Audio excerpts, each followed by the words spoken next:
you are enjoying these giant bedtime stories and want to follow along on the giant's adventures, please hit the subscribe button down below. Also, don't forget to like this story. Enjoy the meditation. Tell me a giant story. As you lay in your bed, awaiting sleep, make sure your whole body is as comfortable as it can get. Start with your toes. Relax your toes.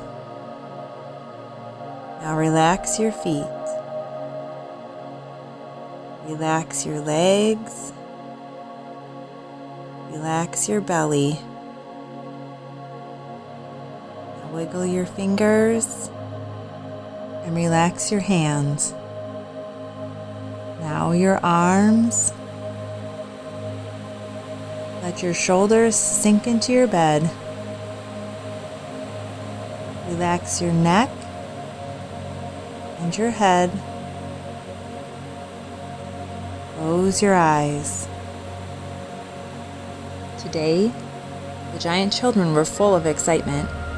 It was the day their chicken eggs were supposed to hatch into baby chicks. The problem was, it took so long for those eggs to hatch.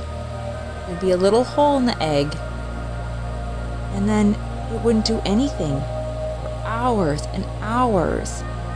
It was so hard for them to wait for those eggs to hatch. Luna said, "Hey guys, let's go in our pillow fort and see where it takes us today." Bo said, "Sure, I'm getting sick of this waiting." They all knew what to do. They grabbed their pillows and they grabbed their blankets and got to working on their pillow fort. When it was complete, they stood back, admiring their work, and Luna said, It's perfect. Bo said, "I'll go first." He took the lead, went into the pillow fort, saw a door at the back. This door was made of stone. The door is made of stone. It must be a clue as to where we're going. He opened it. It was very heavy though, and it took him and Luna to pry it open, even just a crack, just enough for them to fit through. Bo squeezed himself through the crack they had made. "Hey, guys, it's so neat. These trees are ginormous." Luna was next. "Whoa," she said, looking around. Apple, Peach, Banana, and Ernie could hardly wait to get through the door to see what their older siblings were talking about. Apple, Peach, Banana got in first and said, "Wow!" And then Ernie stepped through the door. "Oh," he said. The four giant siblings found themselves in a lush green forest, in a valley with cliffs lining either side. "Where are we?" Apple, Peach, Banana asked. Luna was looking around. Looks like we're in some kind of jungle land, maybe?" Just then, they heard booming footsteps that shook the ground.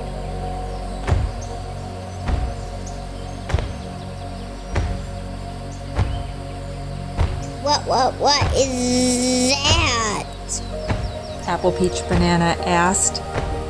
Luna told everyone, "Crouch down low. We don't know what it is." They all got down as low as they could and looked around, waiting to see what could be behind any corner.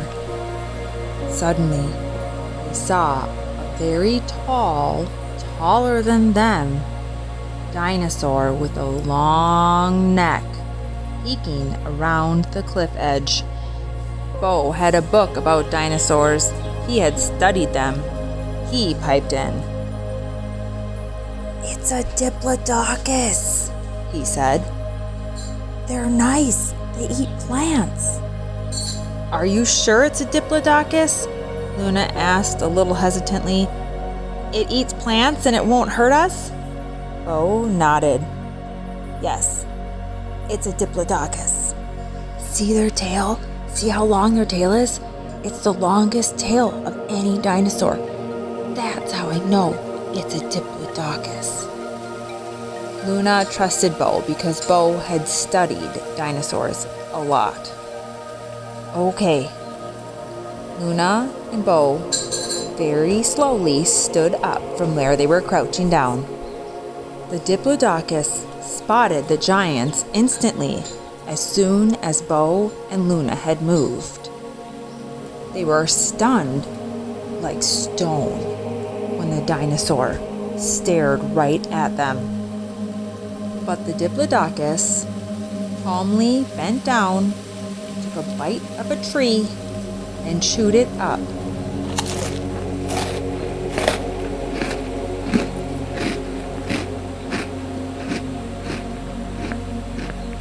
The diplodocus ate the tree as if it didn't even care there was 4 strange creatures in its territory. This gave Luna, Bo, Ernie, and Apple Peach Banana the green light to start walking slowly towards the diplodocus. The diplodocus, still chewing its tree branches, nodded at the giant children. Bo was very excited to be this close to a real live dinosaur. He couldn't resist it. He reached out his hand and started to pet the diplodocus. This made the diplodocus give some purring happy noises. Even though the diplodocus was ginormous, Apple Peach Banana reached her hand out, started petting it, saying, "It's so cute! It's such a cute diplodocus!" And it was very friendly. Then, Diplodocus bent down and motioned with his head for the giant children to climb on his back. Luckily, Diplodocus was large enough to fit all 4 giants on like a horse. He then started to walk, giving the 4 giant children a ride on top of his back.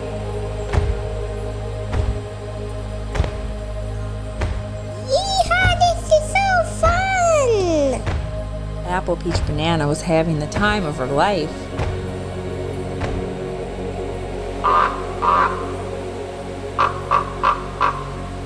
The giant children ducked. What was that? Luna asked, looking up in the air.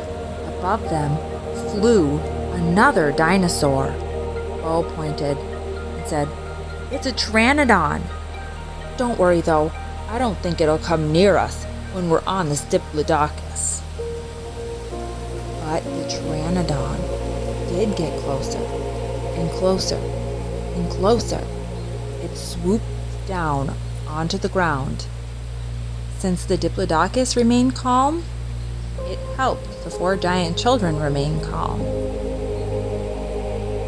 The pteranodon then walked over to a bush with bright red berries on it. They looked a lot like strawberries. The pteranodon picked an entire strawberry bush in its beak and waddled it over, placing it in front of the 4 giant children and the diplodocus. The diplodocus that they were riding picked it up, threw it around its neck, and let it slide down to the 4 children. These berries smelled more delicious than any other berries the giant children had smelled. It smelled like a strawberry, but sweeter. And Luna just realized, "Oh, I'm kinda hungry. Should we try these berries?" Bo had no idea, but since the pteranodon was eating them, he figured they were probably fine. He grab one of them. The strawberries were so big they could fit in the palm of the giant's hands, almost like an apple can fit in the palm of a human's hand. He then opened his mouth wide, took a bite of that delicious smelling berry. Bo said, as the juice from the berry dripped down his chin and onto his shirt. The other 3 giant children followed him, and they were so covered in berry juice, and they didn't even care. But just eating 2 of these berries filled them up.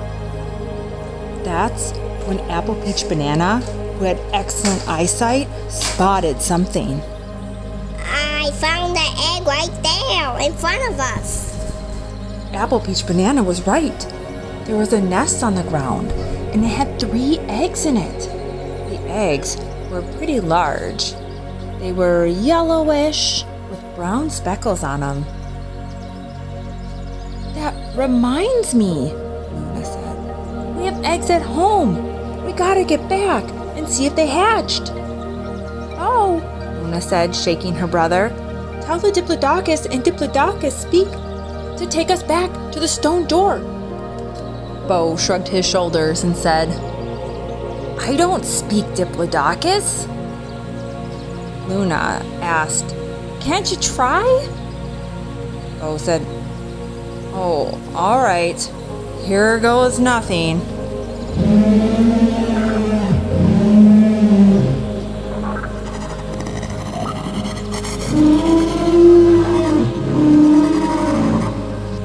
Luna looked at Bo.